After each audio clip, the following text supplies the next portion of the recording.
Hi guys, we're going to talk about how to do and get onto the practice ISAPS website, so that way you can do a run through of yourself and you can check to see how prepared you feel.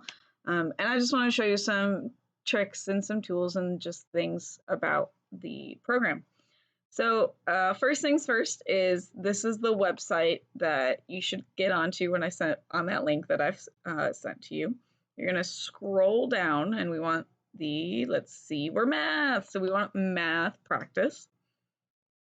And it's going to kick you to this lovely page, and I need to close something out.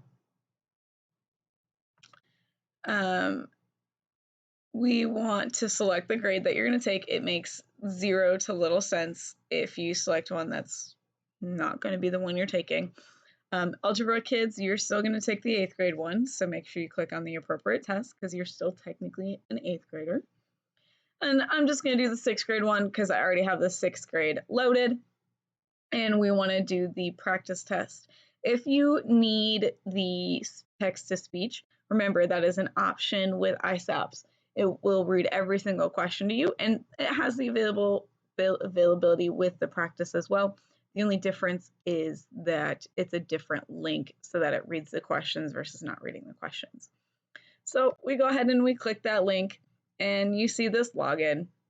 You just go ahead and log in with guest. It tells you how long it is. It tells you the total amount of questions. You just hit start. And it just gives you, the basic read every question, how to manipulate, how to navigate it. I'm not going to go through the questions with you, but there are some things that I do want to point out to you. First thing is, there we go. I had to move my page here. The review, it shows you what questions you've answered and what questions you've not answered. Notice how these are all orange. That means I haven't answered them yet. So I can go and skip through whatever question I want. Bookmark means that I want to flag that question and come back to it, so that if I'm at the end, I can say, hey, look, I have a bookmark on question 1. The notepad allows me to write notes to myself on a question, whatever it is that I'm working through. The X allows me to eliminate answers that I know can't be correct, so I'm just going to go ahead and get rid of them. And then the calculator has the basic operations that I need for my calculator. Now, one of the things I like to do is I like to put it in reverse contrast. Now, I think that's a little bit easier to read on my screen. I know a lot of you, I've noticed you do inverted screens when you're on your regular computers anyways, so I figured I'd point that tool out. Every time you click on the calculator, it will not save that setting, so you're going to have to click that each time. So then I went through and also over here, sorry, exhibits shows you any formulas that you may or may not need and any conversions that you may or may not need. So pints and cups and all that other stuff. So I went through and I answered. And when you get to the very end of the page, the very end of the assessment, it tells you how you did. And I messed up a couple, and that's okay, it happens.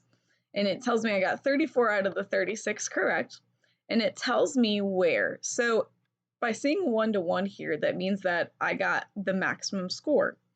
If we look here in question 7, that means I must have done question 7 wrong. So I'm going to go back to the review, and I'm going to go read what question 7 says again to see what I need to look at in order to try and solve. Maybe I misread the question.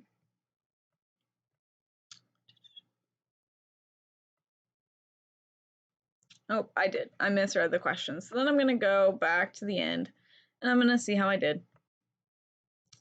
And then when I hit the next button, it goes and gives me the final again. It says, woo, you finished. No, you've answered all your questions. No bookmarks. So then it's going to tell me how I did.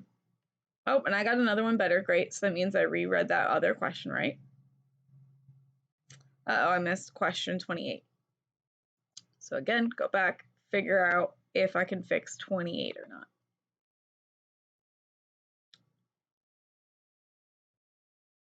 Oops, I misread that one as well. So we're going to go again, end section, see how I did. Now, this will not be exactly like the ISAPS. The ISAPS will be a similar format. It'll be this review looking, it'll be this setup for the actual test. It won't be these same questions, but I'll have a general idea of what's going to be on there. It will be about 35 questions, and it will have those fill in the blank short responses like you see in here. Now, I understand perfection and trying to do better. That's fine. My expectation is if you do this for the first time, I want you to send me how you did. I want you to hit print this page. Don't physically print it. Oh, it's going to come up with the thing. I want you to screenshot to me how you did. I want to see this. I want to see this information if you choose to do that. That way I know what it is that we all need to work on. So if I all see that we missed question number 10, then I know we need to go back and focus on content for question number 10. It just gives me a better idea of what I may be lacking so that next year I can do better. Thank you for watching my video.